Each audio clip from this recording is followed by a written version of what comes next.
You deserve a little fun. Look at this week. We just landed the company $1 million contract. Come on, dance with me," Jason said, putting his hand out. My head was telling me no, but I was excited about the big contract, and the alcohol from our celebration lowered my defenses. I held out my hand, letting Jason drag me out to the dance floor. The song was fast, and we hopped around to the beat. When the song was over, I started to head back to our table, but Jason grabbed my hand. He pulled me to him as a slow song came over the speakers. I put up a token of resistance before falling into Jason's arms. I rationalized that it was because of the alcohol I let Jason hold me tight to his body. After a few moments of swaying to the music, I could feel him pressing against me. I knew it was wrong, but I felt a stirring between my legs. Jason whispered while we danced, "Vicky, you are so hot."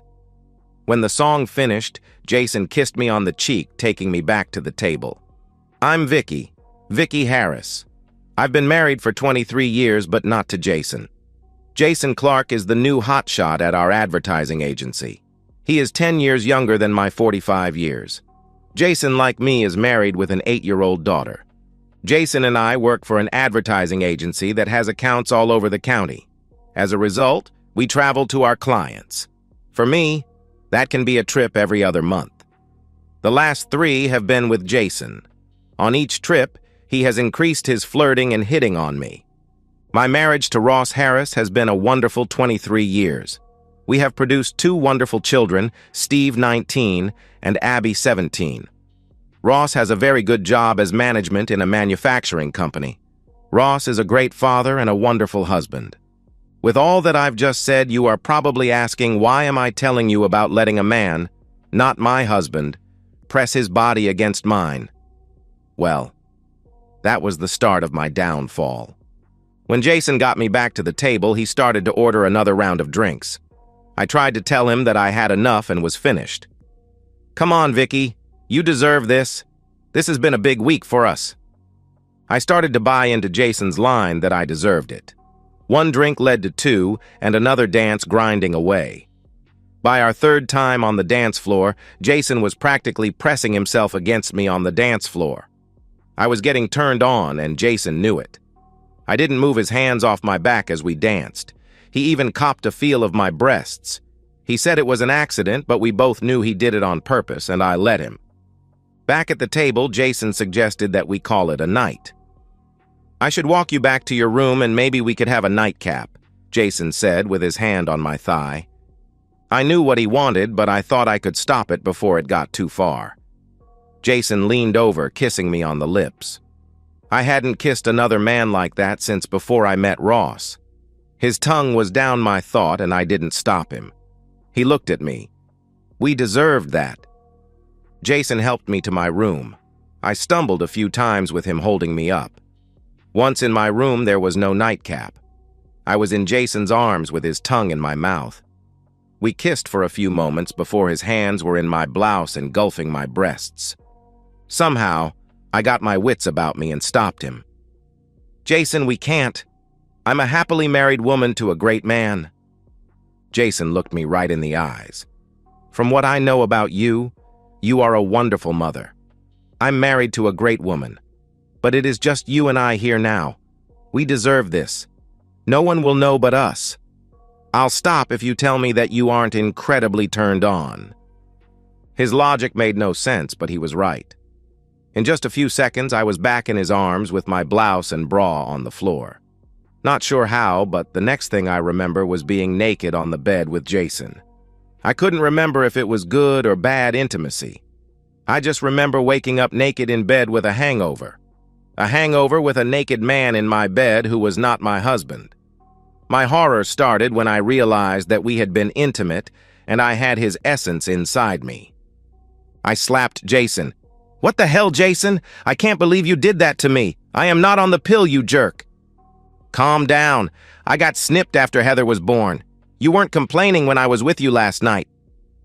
"Oh no, I can't believe we did that." "We're in big trouble," I replied.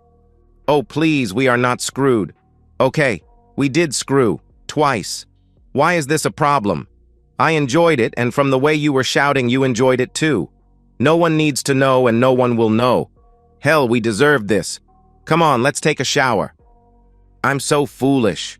I agreed to take a shower, and yes, before we were all soaped up, Jason was with me again. I told Jason that this was a one-time thing, and it would never happen again. He agreed as he got dressed to go back to his room. After Jason left, I showered again, making sure I was completely clean everywhere. I don't think I could have been more nervous on the plane ride home. I kept imagining Ross walking up to me in the terminal with his finger pointing at me yelling, "Cheater, cheater, cheater." That didn't happen. Ross came up to me, hugged me, and kissed me like he does every time. We went home, and like every other trip, Ross made love to me. God, it was awful. The entire time Ross was with me, I thought for sure he would know that Jason had been with me. I tried to watch the expression on his face as discreetly as I could. The expression was that he was truly enjoying being intimate with me. Unlike my experience with Jason, Ross made love to me. If I hadn't been so nervous, I would have really enjoyed it. Life went on for the next month and a half. Jason and I worked together like nothing happened, and Ross and I were making love like nothing happened. It was 2 weeks before the next trip that I got the memo that I had to travel. I was paired up with Jason again. Given how well we were working together, I didn't think anything of it. The first 2 days of the trip were like a normal work trip. Jason made his usual sexual innuendo, but nothing more. On the third day, we sealed the trip with a signed contract. Jason suggested a celebratory dinner. He said we deserved it. I agreed, thinking just dinner would be fine. Dinner included 2 bottles of wine. When he ordered the second bottle, Jason said we deserved it. Sitting at the table, Jason scooted next to me. He leaned over, kissing me on the lips. We had a good week. Let's finish it with a great celebration. We sat there and made out in the booth before I realized we were in a public place. I finally stopped. Jason, we are in public.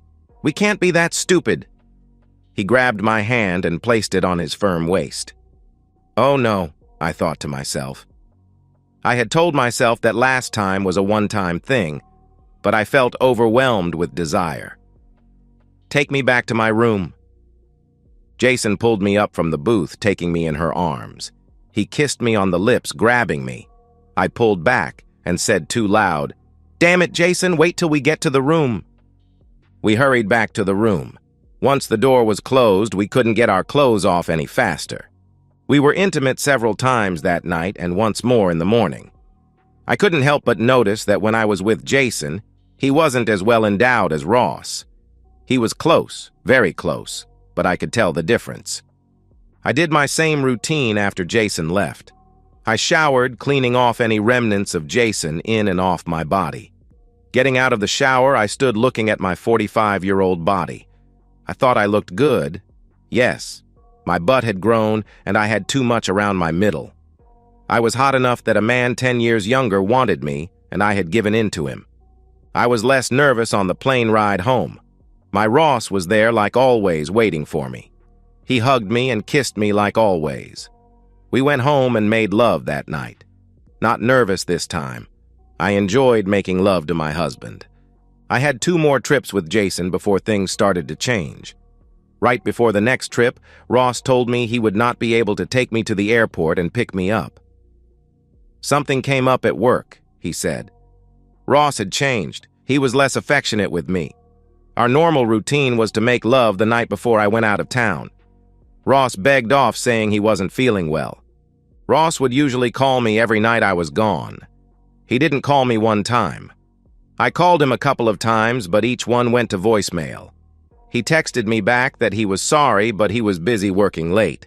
Jason and I had progressed to having intimacy every night when we traveled. I kept telling myself that we were careful and no one could find out. I rationalized that no one was getting hurt. I was denying nothing from my husband. I even started using Jason's "I deserve this" line. When I got home, it was late, and Ross was already in bed. I was looking forward to my husband making love to me. I thought of it as Ross reclaiming me from Jason. I tried to rouse him, but he moaned that he had a headache. I was a little upset. I had worked myself up and needed Ross to make love to me. Ross was cold to me but polite. He had always asked how my trip was and what I did. There was none of that. Every time I asked him what was bothering him, he told me it was the stress of his work. I was getting worried that maybe he knew, but there was no way he could. After 2 weeks of the ice-cold treatment, I decided that I would end it with Jason. I couldn't take the risk anymore. I figured that if he did know, he would have confronted me already. Jason and I were scheduled for another trip. During that trip, I would tell him we were done, and I would make a request for another traveling partner. I asked Ross to take me to the airport, and again he said that he was sorry but he had to work. I tried to get him to open up if there was a problem, him or me. I started to think maybe he was having an affair. He was exhibiting plenty of signs. When Ross begged off intimacy the night before I was to leave, I started to believe that Ross was cheating on me. It serves him right I'm being with Jason, I thought. The first 2 nights of the trip, Jason and I were intimate as usual. On the last night, we were together one last time. I went to the bathroom to clean up afterward. When I came back, I sat down next to Jason. "This is our last time, Jason. I'm ending this before we get caught." "What do you mean, Vicky? We won't get caught.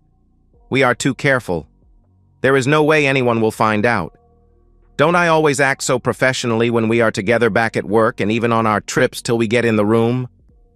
"Yes, Jason, you are very careful. I don't care. We are done. You can have me as many times as you like tonight, but in the morning, we are done. I need to start working on my marriage. I think I'm losing Ross. Please don't try to convince me otherwise. Just tell me you agree, and I'm yours for the night." Jason whined a bit, but reluctantly agreed. If we were going to be done, Jason wanted to end with a bang. He was never subtle with his intimacy, but this was an angry one. I was on my hands and knees on the bed while he stood behind me. Jason was punishing me, but I was loving it. I was in the midst of a moment of pleasure when the door burst open. "Police! Nobody moves!" Switching to the perspective of Ross. "You must be mistaken. My wife wouldn't cheat on me," I said to my old friend Ron. Ron and I were fraternity brothers in college. He was even at our wedding. When I first saw her, I didn't think it was her. I hadn't seen her in about 10 years. I sat there looking at her and was about to go over to see if it was really her when they started kissing. I sent you a couple of those pictures. When they stood up, I was sure it was her. I took a few more pictures of them kissing when they stood up. You said she was in Denver on business, right? In that last picture, you can see both their faces clearly. Sorry, buddy, but I knew you needed to know. Thanks. I owe you, I replied. I transferred the pictures to my computer to look at them on a bigger screen. I was hoping so hard that he was wrong, but he wasn't. From the first picture I pulled up, I easily recognized my wife. You could tell by the pictures that they had their tongues in each other's mouths. After some enlargement, you could even see the man grabbing Vicky's breast. Ron was also right about being able to see the man's face when they stood up. It was Jason, that guy she works with and travels with. If they were doing this in public, what were they doing in private? I assumed I knew, but needed to find out for sure. I had heard some stories about one of the guys on my assembly line who caught his wife sleeping around. Rumor had it he had some help getting evidence of his wife's cheating, and then some help in his divorce. The guy's name is Kevin. He is a good guy, but a little rough. I asked the foreman to send him to my office. "Hey, boss, am I in trouble?" Kevin asked. "No, I need some advice. I don't mean to pry, but the rumor is that you went through a messy divorce. I heard you had some help getting evidence of your wife's cheating." "I'm not sure what you are getting at, Mr. Harris. Did my ex contact you or something?" he asked. I realized he still thought he was in trouble. "I'm sorry, Kevin. I'm not explaining myself well. I think I have a similar problem and need some help." I went on to tell my story that I believed my wife was cheating on me but needed evidence. "Mr. Harris, I think I can help you. You need to know that my friends don't exactly follow the rules, if you know what I mean. If that's going to be a problem, let me know now before I get them involved. They will require payment, and you can never know who they are. Whatever it takes, Kevin, I will owe you, I replied. A week later, when I got to my office, Kevin was waiting. Kevin shut and locked the door once I walked in. Mr. Harris, I'm going to need a couple of things. I need $2,000 to start. That is just the start. There will be more expenses. I need to have all the details of your wife's next trip. As much detail as you can get, but I have to have the hotel where she is staying. The worst part was that I could detect no difference in how Vicky was treating me. We made love the same, she talked to me the same. Everything was the same. I could detect nothing that would lead me to believe that she was cheating on me. I got Kevin everything he needed.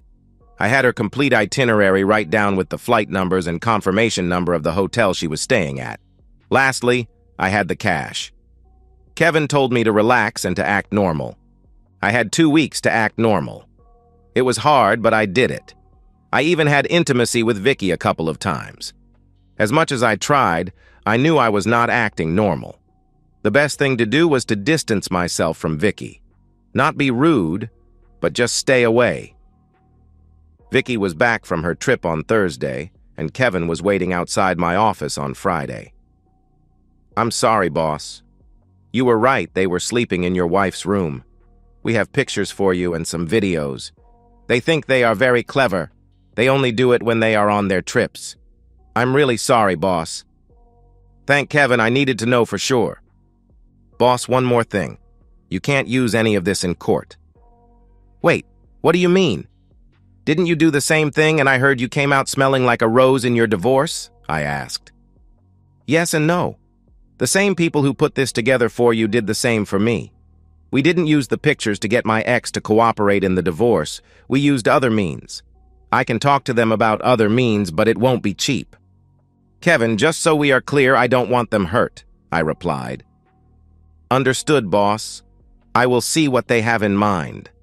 I know this will be hard, but you should still try to act like you don't know. Having intimacy with Vicky now was out of the question. She tried several times, but I made excuses. Keeping calm was hard, but acting normal was impossible. The next 2 weeks were almost unbearable. I almost lost it when Vicky told me she had another trip in 2 weeks. I wasn't going to let it happen, but Kevin was waiting outside my office. They have a plan. We will need to know when her next trip is. It will cost you $5,000, and you will not know the plan for your safety. Vicky will not be physically hurt, but she and her lover will be destroyed in every other way. Is that what you want? After watching those videos, the answer is easy. I will get you the money and her next itinerary, I replied. I was on pins and needles from the time Vicky drove to the airport. Kevin said I would know when it all went down, but I was to act surprised. The call came in at 3 a.m. Thursday morning. Mr. Harris, this is the Phoenix Police Department. We have your wife in custody. Switching back to the perspective of Vicky. What the hell was going on? Suddenly, the lights were on. All I could make out was someone yelling, "Police search warrant! Put your hands where we can see them!" I grabbed a sheet covering up losing track of where Jason went. A female officer threw me a robe telling me to put it on. Once it was on, I was handcuffed. I was so confused and so scared. I never saw Jason or what happened to him. The next thing I knew, I was in an interrogation room alone for what seemed to be an eternity. A man and a woman walked in introducing themselves as detectives. I had seen enough TV cop shows to know I was under arrest, and they were reading me my rights. They kept asking me over and over who was our supplier and who were we selling to. I told them over and over I didn't know what they were talking about. The male asked me about Jason, and I told him that we worked together. Nice working together with him messing you doggy when we burst in. I shut up after that, telling them I wanted a lawyer. I cried as they put me in a cell. Spending the day in that cell, I cried most of the day. Finally, I was taken to a room back with the same 2 detectives who questioned me. The female handed me some paperwork. Mrs. Harris, this is a complaint and a warrant for your arrest. You are being charged with 2 counts of trafficking in drugs. Your bond is $100,000, 10% or secured. If you don't know, that means you can put of $10,000 to the court or pay a bondsman to sign for your bond. Here is your phone if you want to call someone to arrange for bail. The detectives left me alone in the room. I started to cry as I hit my husband's number. He answered on the first ring in silence. Honey, I'm in trouble and need your help. I didn't expect his stern voice on the other end. You need my help? From what your friends the police told me, you were doing just fine when they walked into your room. Your buddy Jason seemed to have everything under control from behind. Drug dealing? What the hell, Vicky? No, this is all a mistake. I need your help. I need you to post my bond so I can straighten this out. You have to believe me, I know nothing about any drugs. Funny you didn't mention anything about Jason. I guess that wasn't a misunderstanding, that was just you cheating on me. I'll call your parents. They may want to bond you out, but I'm too busy meeting with my divorce lawyer. Maybe you can find a divorce lawyer who represents drug dealers. I was too shocked to cry as Ross disconnected. Switching back to the perspective of Ross. Mrs. Hernandez, I think your daughter wants you to call her. My mother-in-law was surprised not just at my words, but also at my tone. I hadn't called her Mrs. Hernandez since before we were married. She had insisted I call her Mom. What is going on? Is she all right? She is being held at the Phoenix Police Department. I'm guessing she needs someone to bail her out. Oh my God, what does she need from us? Aren't you going down there to get her? That's why I'm calling you. I'm a little too busy to go help her. I thought you might want to. Ross, what are you talking about? She is your wife. I don't understand what could be so important that would keep you from helping your wife. Well, you see, I have this appointment with a divorce lawyer. For me, visiting the lawyer is a little more important right now. Divorce lawyer? Oh my God, Ross, what are you talking about? She asked. I'm sorry to spring this on you all at once. When the police executed their search warrant on your daughter's hotel room, she was found with the man she works with. She and her work buddy have been having intimacy on their little work trips for some time. I won't be married to a cheater and a drug dealer. If you want to bond her out, be my guest, but tell her not to come to this house. It wouldn't surprise me if I get a visit from the police to search the house because of her little enterprise. All I heard was shocked silence from my soon-to-be ex-mother-in-law, so I disconnected. Not 5 minutes later, my phone lit up again. It was my father-in-law, Alex. What can I do for you, sir? I asked. You can tell me what's happening. Marge is upset about Vicky being in jail and now you're divorcing her. I will agree with you. It's quite a mess. The Phoenix police called me this morning to tell me my loving wife was in custody for trafficking drugs, and they told me that when they burst into the room, her work buddy was plugging her from behind.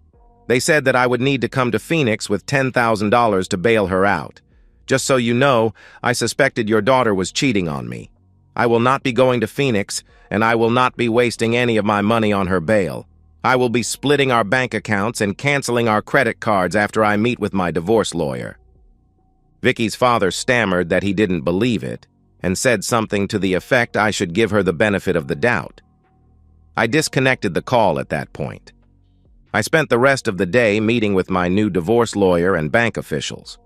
I was home when Abby got home from school. What's wrong, Dad? You look terrible. Sit down, we need to have a discussion, I replied. Whoa, sounds serious. It is. Your mother is in jail in Phoenix. They are holding her on drug charges. Abby was shocked. What? That's crazy. Are you going to get her out? Abby, there is more. I'm not going to get her out. I think your grandparents are. When the police went into her room, your mother was having intimacy with her co-worker, that man she travels with. She's been having an affair with him for some time. I will be filing for divorce. I'm sorry. Abby jumped up, hugging me tight. Oh God, Dad, I'm so sorry. Is that why she has been acting so distant lately? What? I didn't realize she has been that way to you, I asked. Oh yeah, it all makes sense now. I have been nothing to her lately. I've asked several times for her help in looking at colleges, and she treats me like an annoyance. I'm living with you when you divorce her, if that's okay. No, it's not just okay, I would love that. Now we have to call your brother to tell him. We called Steve at college. The three of us cried and talked for over an hour. Just like Abby, he was upset that she was a cheater, but had a hard time believing she was a drug dealer. Switching back to the perspective of Vicky. My dad was able to get a flight to Phoenix early the next morning and had me bonded out by mid-afternoon. He told me that Ross knew about me cheating with Jason. I tried to explain to Dad that I had nothing to do with the drugs and knew nothing about them. It was clear he didn't believe me. He made a comment about cheaters not being able to tell the truth, and it was hard to believe me even though I was his daughter. We collected my luggage before heading to a hotel room for the night. Dad had a meeting for me with a criminal lawyer for the next day before we flew home. The lawyer took Dad's money and would investigate the charges. I started crying when Dad told me I was going to have to stay with him and Mom because Ross had said he was getting a restraining order to keep me away from the house. I tried to argue with him that it was my house and Ross couldn't keep me out. I relented when I called my daughter, who just cursed at me. I convinced Mom to try to set up a time with Ross so she could get some of my things. My plan was to go with Mom and make Ross talk to me. Slumping down in the car, I was sure that Ross wouldn't see me. Of course, he did see me, and to my surprise, told my mom to tell me to come in. My mom got up to leave when Ross asked her to stay. He wanted her to hear all my embarrassing details, I guessed. "Ross, can we talk alone? Mom doesn't need to hear this." No, I want her to hear your story. Just know the moment you lie, we are done." I gulped. "I first want to say I'm sorry. I don't know anything about those drugs they found. I can't believe Jason had anything to do with it either." "That's just great. Protecting your lover," he replied. "He's not my lover, you are. I'm protecting him either, I'm telling you the truth. I'm very sorry. But yes, we were having intimacy." I guess that's hard to deny when the cops burst into your room and found him with you in a compromising position. Vicky's mom put her hand to her mouth, gasping. "Tell me this, Vicky. Why and how long? Lie to me and we are done." Vicky lowered her head. "Why? Because I'm stupid, that is the reason." Ross frowned at me, starting to get up. A few months back, we were celebrating a contract signing and I let things get out of hand. He was telling me how beautiful I was and how desirable I was. I had been feeling like an old lady and he was stroking my ego. "Yeah, and you started being intimate with him," he replied. "Ross!" my mom called at him. "No, Mom, he's right. I had too much to drink and caught up in a younger guy telling me I was desirable. We had intimacy that night." Ross looked at me like he wanted me to go on. I knew I should have stopped it then, but he kept telling me that we deserved it. I was stupid and bought into it. I'm so ashamed. We had always gotten 2 rooms, but this last trip we got just 1 room. I'm so sorry. There was no love. It was just intimacy. He kept telling me we deserved it. My mom was now crying with her head down before Ross started to speak again. I guess he was right. "You deserve everything you're going to get. Have you talked to good old Jason or your boss?" he asked. Oh God, I hadn't even thought about my job. "No, why?" "I have. Your boss called the house. Because the room was paid for by your company, the police notified them.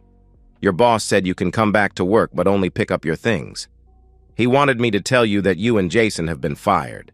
He said something about how he hopes you fight your termination so he can crush you. As for Jason, he is in the hospital. Did you know that his wife has a brother who is a bouncer? Something about his wife telling him not to come home or he will end up in the hospital. I guess he didn't listen to her." "Oh my God, Ross, please. I made a mistake. I need to come home and make this right with you and the kids." Ross looked mad now. "I guess you think saying you made a mistake makes it all okay. Unlike you, I took our vows seriously. They were not something I would throw away just because someone said nice things to me and made me feel sexy. I cannot forget nor will I forgive your affair with Jason. If it had been a one-time thing while you were drunk, I might have been able to get over that. But you had an ongoing affair, Do you know that when I explained to our daughter about your affair, she said, "That's why she's been such a bitch to me? You betrayed our whole family. As to your drug dealing, I don't know what to say about that." I was sobbing hard, telling him I didn't do it, over and over. Ross stood up. "Vicky, you need to leave. We are getting a divorce and there is nothing you can do to stop it. Don't fight it. I would hate to use your drug dealing to add to your adultery to convince the judge." "But I didn't do it," I cried. "We should believe you because you don't lie. You just cheat," he replied. My mother helped me walk out of my former house crying. 1 year later, I was divorced, living with my parents. My kids would have nothing to do with me. They blamed me for breaking up our family, and I couldn't deny it. I was charged with the distribution of a controlled substance. My lawyer was able to poke some holes in their case. They could find any evidence of any actual sales that Jason or I made. There were also some issues with the anonymous tip they received to get the search warrant. I kept pushing the lawyer that I knew nothing about the drugs and wanted to fight it all the way. The problem was, I didn't have the money to fund that kind of defense. The lawyer convinced me to make a plea of no contest to possession. I received 5 years of probation. What I didn't realize was that there would be collateral issues of the plea. Getting a job comparable to what I had before was now impossible. When I fought Ross on the terms of the divorce, Ross's attorney threw out my drug plea. Once the judge heard that, everything went south for me. I was given supervised visitation with my children, but only if they agreed. They didn't. I was given no alimony even though I was unemployed. The split of assets went very much in favor of Ross. Jason fared worse. He went to trial claiming we were set up. Somehow, he got it in his head that Ross set us up. He and his lawyer had some good arguments, but Ross had a rock-solid alibi in a different city. It wasn't enough. Jason was found guilty. He was sentenced to 5 years in prison. His divorce was uglier than mine. He lost everything. I tried numerous times to talk to Ross in an attempt to reconcile. He refused every attempt to just talk. I cried for days when Mom told me that she got out of my daughter that Ross had been dating a divorced blonde 10 years younger than me. I guess in the end, Jason was right. I deserve this. And so, we've reached the end of today's story. Was it what you expected, or did it take a twist you didn't see coming? I'm curious to hear your thoughts. Share them in the comments below, and let's get a conversation going. If this story kept you hooked, make sure to hit that like button. And if you're new here or just haven't subscribed yet, now's the perfect time to join our community. I bring you fresh, captivating stories every day, so click that subscribe button and turn on notifications so you never miss out. Thanks for watching, and I'll see you in the next one.